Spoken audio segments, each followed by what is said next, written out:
안녕하십니까. 청소년 상담사 상급시험 대비 제4회차 학습이론의 예상문제풀이 전반부 들어갑니다. 자, 학습이론의 문제가 좀 여러분들에게는 어렵게 느껴지실 수도 있습니다. 개념을 잘 잡아주시면 좀 쉽지만 그렇지 않으면 이게 개념이 엄청 많기 때문에 또한 사례 문제가 나오기 때문에 적용하기가 어렵다면 여러분들이 낭패를 볼 수 있지만 이론에 있는 내용들, 개념을 잘 잡아주신다면 또한 어떤 학자가 어떤 실험을 했다. 그러면 그 실험의 내용을 좀 잘 기억해 주신다면 좋은 결과가 있을 것입니다. 자, 우리가 학습이론의 이제 제5과목에 해당되는 4회차인데요. 4회차의 문제는 그리 어렵진 않습니다. 여러분들이 쉽게 풀 수 있는 내용들이 되겠습니다. 우리는 앞에서부터 이러한 내용들을 계속해서 제가 설명해 왔고 또 적어 왔기 때문에 간단하게 짚어드릴 것은 간단하게 짚고 넘어가겠습니다. 자, 1번 문제 들어갑니다. 다음 중 CS와 UCS 사이 우리가 CS를 조건 자극, 이걸 무조건 자극이라 하죠. 시간 간격이 아주 길어도 학습이 가능하다. 여기 이제 첫 번째죠. 자, 우리가 이제 CS, UCS 나오면 고전적 조건하잖아요. 전통적인 고전적 조건한데 고전적 조건하는 이 시간 간격이 될 수 있으면 짧으면 좋다라고 했어요. 그런데 아주 길어도 학습이 가능하다. 자, 조금 생각나십니까? 어떤 CS라도 모든 종류의 UCS와 연합될 수 있다는 전통적인 학습 이론과 상충된다고 보는 것은 뭐냐라고 했습니다. 자, 이런 것들을 강조하고 있는 것이 바로 가르시아의 맛 혐오 학습이라고 하죠. 가르시아 효과라고 하는 가르시아의 맛 혐오 학습이라고 합니다. 자, 그러면 가르시아가 했던 실험을 여러분들은 연상할 줄 아셔야 됩니다. 가르시아는 쥐를 대상으로 시험을 했죠. 우리가 이제 단맛 나는 물을 주고 먼저 단맛 나는 물을 주고 엑스레이를 쬐었습니다. 그랬을 때 구토를 했거든요. 그럴 때 그 다음에 이제 단맛 나는 물만 줬을 때는 이 물을 안 마시더라라고 하는 거예요. 혐오를 하더라라고 하는 거예요. 왜냐하면 단물 때문에 구토하는 것을 알았기 때문에 그렇게 했기 때문에 단물 줘도 단맛 나는 물을 줘도 마시질 않았다. 쥐가 이러한 것들을 우리가 맛 혐오 학습이라 한다. 또한 이런 것들이 뭐 시간 간격이 아주 길어도 하루가 지나도 이런 것들이 계속해서 나타났다라고 하는 것이 바로 고전적 조건 형성과 다른 점이라고 알 수가 있습니다. 또한 모든 종류의 UCS와 연합될 수 있다는 이러한 전통적인 고전적 조건화와 상충된다. 우리가 이제 그 다른 실험을 또 하잖아요. 단맛 나는 물을 주고 그 다음에 전기 충격을 줍니다. 전기 충격을 주고 나서 나중에 단맛 나는 물을 줬을 때는 마시더라라고 하는 거예요. 따라서 모든 종류의 UCS와 연합될 수 있다라는 것에 상충되는 거잖아요. 어떠한 종류의 UCS에도 이제 영향을 줄 수 있다라고 하는 것이 고전적 조건인데 그것을 빗나갔어요. 이것은 가르시아는 엑스레이를 쬐었을 때는 단맛 나는 물을 마시지 않았지만 전기 충격을 줬을 때는 단맛 나는 물을 마시더라라고 하는 거예요. 이런 것들이 이제 모든 종류의 UCS와 연합되는 것은 아니구나라는 것을 이 가르시아는 알아낸 것이죠. 그래서 1번 가르시아 효과입니다. 형태주의 학습은 인지학습과 연관성이 있다. 이렇게 말씀드렸었죠. 형태주의 학습은 인지학습이다. 그 다음에 사회학습 이론의 반도락, 귀인 이론. 자, 우리가 귀인 이론은 원인과 결과를 따지는 거잖아요. 능력이나 노력이나 운이나 과제의 난이도 이 네 가지의 귀인이 있죠. 그 다음에 잠재학습은 톨만이죠. 톨만의 잠재학습은 쥐의 미로시험, 인지도 형성 이런 것들이 여기에 들어갈 수 있겠습니다. 자, 여기 있는 형태주의 학습 이론의 하나로 잠재학습이 있는 거예요. 잠재학습이 인지학습에 해당되는 것이기 때문에 그렇습니다. 답은 1번입니다. 2번 문제 들어갑니다. 자, 2번 문제는 물에 대한 공포를 줄이기 위해서 수영장에 강제로 있게 했어요. 이런 것들이 이제 두려움을 없앨 수 있겠죠. 자, 수영장에 강제로 있게 한다. 이걸 우리가 노출과 연관성이 있는 홍수법이라고 하는 거죠. 노출 치료와 연관성이 있는 홍수법입니다. 답은 5번이 답이 돼요. 체계적 둔감화는 공포나 불안을 단계적으로 둔감화시켜 나가는 거고요. 역조건화 생각나셔요? 역조건 형성이라고 하죠. 역조건 형성. 자, 어떤 사람이 물에 대한 트라우마가 있습니다. 그럼 물과 좋아하는 자극을, 좋아하는 사물을 같이 결합을 시켰을 때 물에 대해서 좋은 감각을 갖게 하는 것. 이런 것들을 우리가 역조건 형성의 대표적인 사례였죠. 자극 일반화, 그 다음에 의미 일반화 이런 것들도 알고 계시죠? 어떠한 자극이 주어졌을 때 그 자극과 연관된 어떤 다른 것에도 같은 반응이 나타나는 것. 의미도 마찬가지고요. 의미는 이제 추상적인 거 이런 것들 제가 농사 이야기 했었잖아요. 옥수수 이야기하고 이런 것들이 여기에 들어갔었습니다. 자, 20번의 답을 5번으로 처리하시면 되겠습니다. 2번의 답을 5번으로 처리하면 됩니다. 자, 3번 문제 들어가도록 하겠습니다. 자, 3번 문제는 다음 가로 안에 들어갈 말이 옳게 짝지어진 것은입니다. 뭐 어려운 부분은 아닌데요. 사례를 보면 내담자의 발표 불안을 없애기 위해서 상담자는 내담자 이완 훈련을 연습시켰습니다. 1단계. 그 다음에 불안위기의 목록을 작성했습니다. 2단계. 낮은 불안 장면부터 재경험하도록 시도했습니다. 단계적 둔감화를 했죠. 3단계. 이걸 뭐라 합니까? 앞에서 했던 체계적 둔감화라고 하잖아요. 이 기법은 체계적 둔감화입니다. 무엇을 기초로 하고 있죠?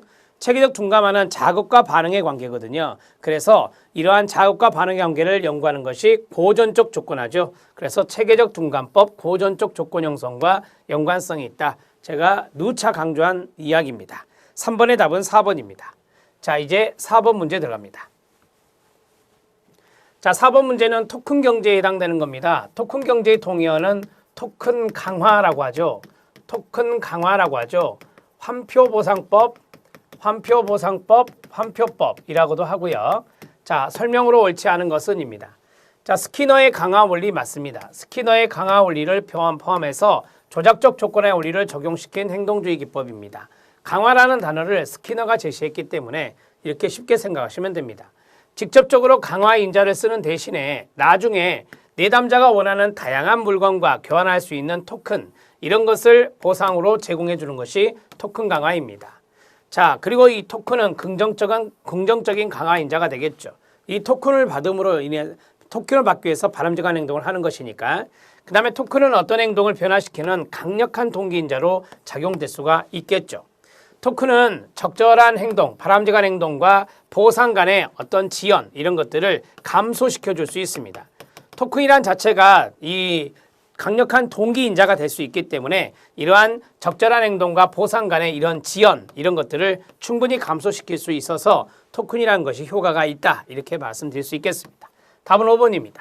자, 토큰 경제 이것도 알아놓으셔야 돼요. 토큰 강화 시험에 출제된 바가 있습니다.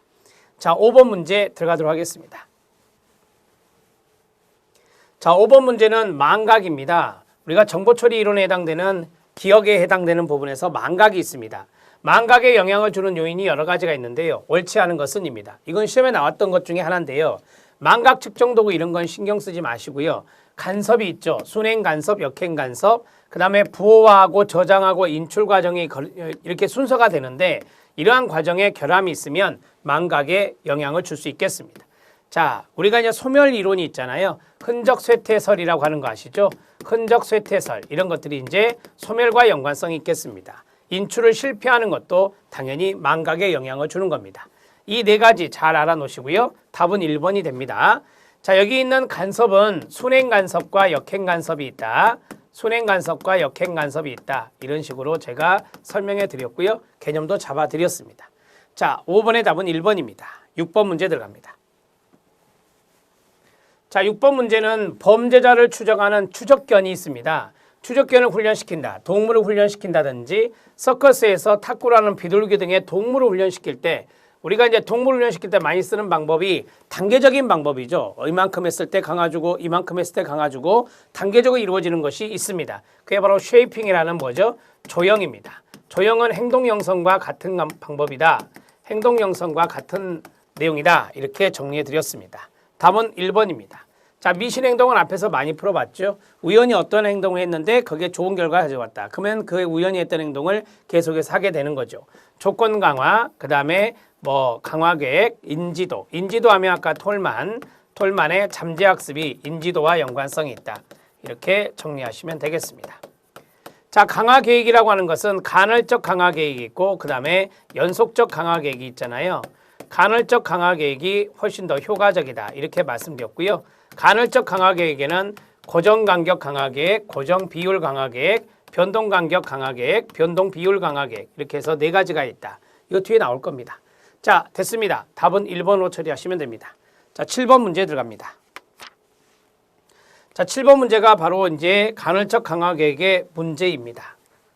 개념도 잡아주시고 사례도 잡아주셔야 됩니다. 7번 문제 별표. 다음 중에서 옳지 않은 것은 뭐냐? 자, 고정간격 강화 전략이 있고 변동간격 강화 전략, 고정비율 강화 전략, 변동비율 강화 전략이 있습니다. 자, 고정간격 강화 전략은 매 3분마다 혹은 매 5일마다 이게 중요하죠. 일정한 간격을 정해서 자, 일정한 시간마다 주는 겁니다. 일정한 시간마다 주는 것이 바로 고정간격입니다. 맞습니다. 자, 변동간격은 약간 달라지죠. 정해진 시간 간격이 없습니다. 2분마다 또는 20분마다 불규칙적으로 강화를 주는 겁니다. 이거는 일정치 않은 시간이죠. 네, 그래서 변동이라는 단어를 쓰는 겁니다. 자, 고정비율 고정비율 강화 계획이라고 하는 것은 학습자가 매 10개의 과제를 정확하게 해결할 때마다 강화를 주는 거예요. 그래서 고정비율은 일정한 수입니다. 일정한 수를 달성했을 때 주는 것이 바로 고정비율이 되겠습니다. 변동비율 강화 계획은 일정한 반응수마다 강화를 주는 게 아닙니다. 불규칙적으로 주는 건데요. 처음에는 5가지의 과제를 맞추면 강화를 주다가 다른 때에는 7가지 과제를 맞추면 강화를 주는 겁니다. 그래서 이거는 일정치 않은 횟수죠. 일정하지 않은 횟수, 일정하지 않은 수, 그러면 변동비율, 여기는 일정하지 않은 시간 하면은 바로 변동간격이다. 이렇게 정리할 수 있겠습니다. 자, 모두 다 맞습니다. 모두 다 맞는 내용이고요. 자, 이제 5번 지문 들어갑니다. 자, 5번 지문이 틀렸다라고 보시면 되겠는데 간격보다는 비율이 변동적인 것보다는 고정적으로 강화해 주는 것이 강화 효과가 크다라고 했어요. 자, 보시면 간격보다는 비율이 더 큽니다. 맞아요. 변동적인 거하고 고정적인 것은 변동이 크죠. 이 대목이 틀렸네요. 형성된 학습의 행동이 더 오래 지속되는 경향이 있다. 자, 어떻게 외워요? 네, 변비, 그 다음에요. 고비, 그 다음에요.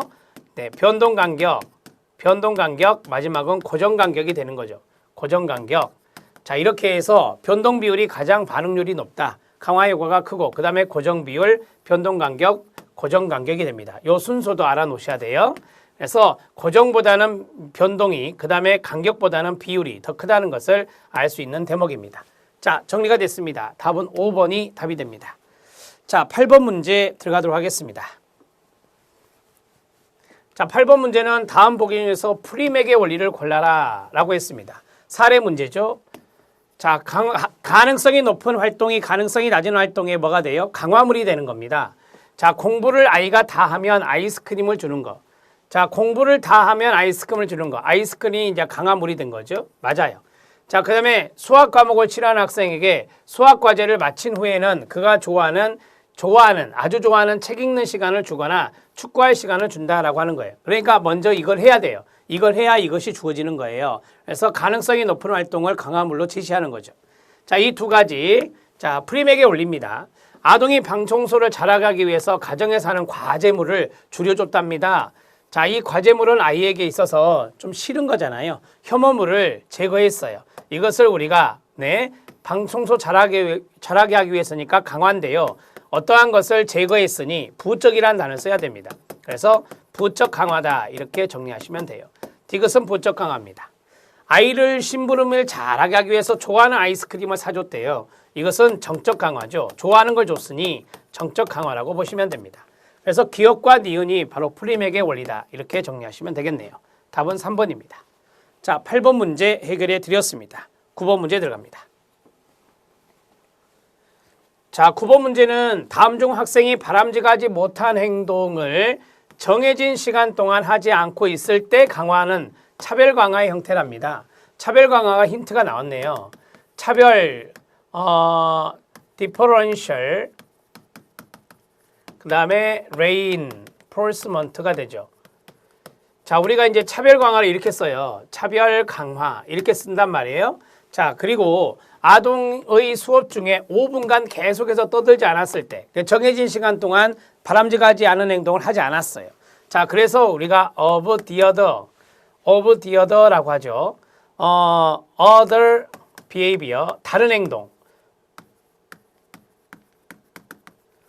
자, 다른 행동이 바로 뭐예요? 아이가 막 떠들잖아요. 떠들었잖아요. 근데 이제 떠들지 않은 행동이죠. 여기로 말하면 떠들지 않은 행동을 했을 때 차별 강화를 준다라고 하는 것이에요. 그래서 이걸 우리가 D, 그 다음에 R, 그 다음에 O 이렇게 정리하는 거죠. 자, DRO, 가 바로 이제 답이 된다. 이렇게 정리하시면 돼요. 자, 2번 차별 강화의 하나인 DRO가 답이 됩니다. 포화의 원리는 실증나도록 그것을 하는 겁니다. 바람직하지 못한 행동을 실증나게 해서 이제 더 이상 하지 못하게 하는 거고, 상호제지법은 뒤에 나오겠습니다. 불안과 양립할 수 없는 이완 반응을 획득을 해서 불안을 줄이는 겁니다. 혐오치료법은 혐오 자극을 보여줘서 치료하게 하는 거고요. 부적연습법은 권태감, 피로감 이런 것들이 나타날 때까지 하는 것입니다. 부적연습법, 여기는 실증을 느낄 때까지 하는 것이고요. 개념을 잘 잡아주라고 했어요. 답은 2번입니다. 9번 문제 체크해 주셔야 돼요. 9번 문제 DRO가 답이 되겠습니다. 자, 이제 10번 문제 들어갑니다. 자, 10번 문제는 반두라의 사회학습 이론입니다. 반두라의 사회학습 이론은 인지를 강조했던 학자라 사회인지 이론이라고도 합니다. 반두라의 사회인지 이론, 옳지 않은 것은입니다. 자기조정이라는 개념이 있죠. 자기조정은 수행, 판단, 반응의 과정을 거쳐서 형성되는 것이라고 보시면 됩니다. 자기조정의 동의어는 자기규제입니다. 자기규제, 자기조정입니다. 자, 그 다음에 2번 관찰학습은 주파운동이라고 외우시면 됩니다. 주파운동.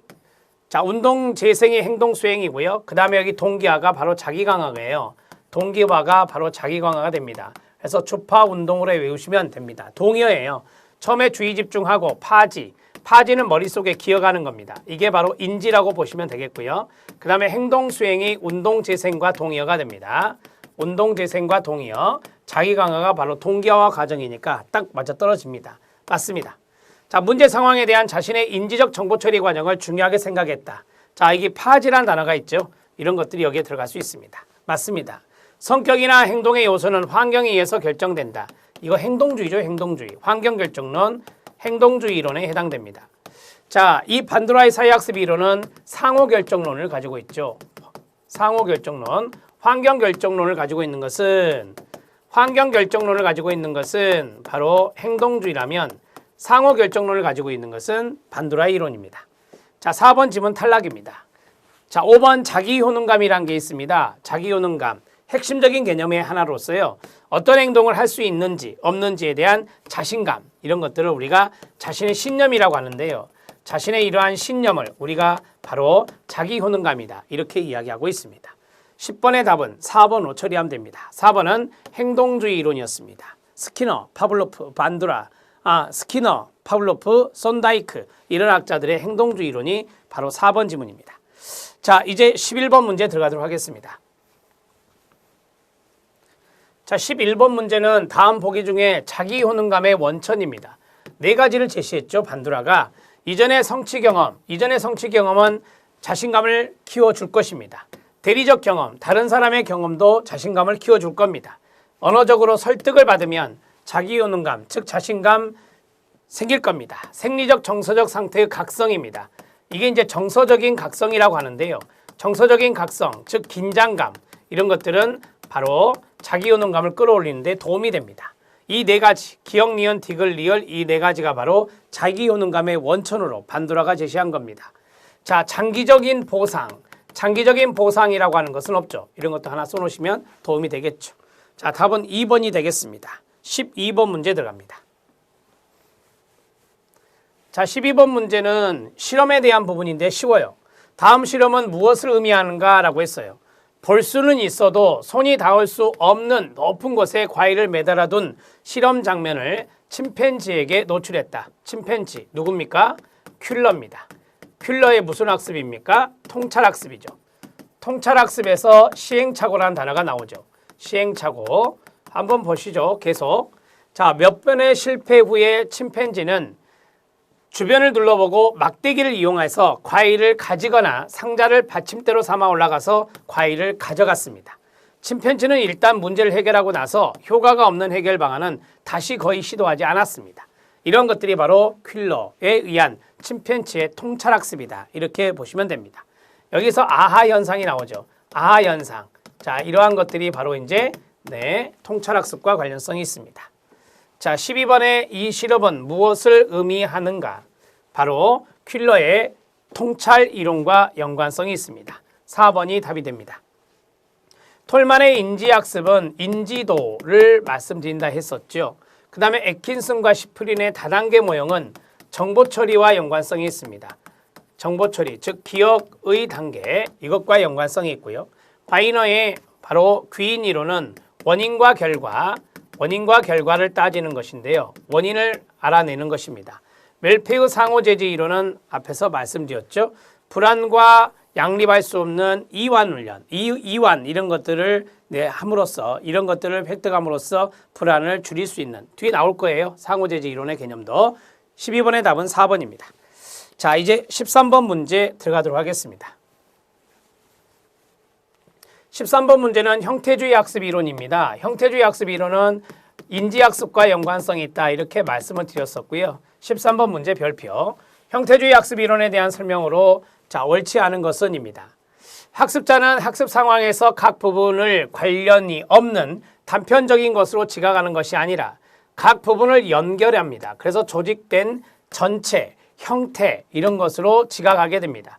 이걸 우리가 게슈탈트라고 배웠죠. 상담에서. 게슈탈트가 바로 전체를 나타내는 단어다 이렇게 말했습니다.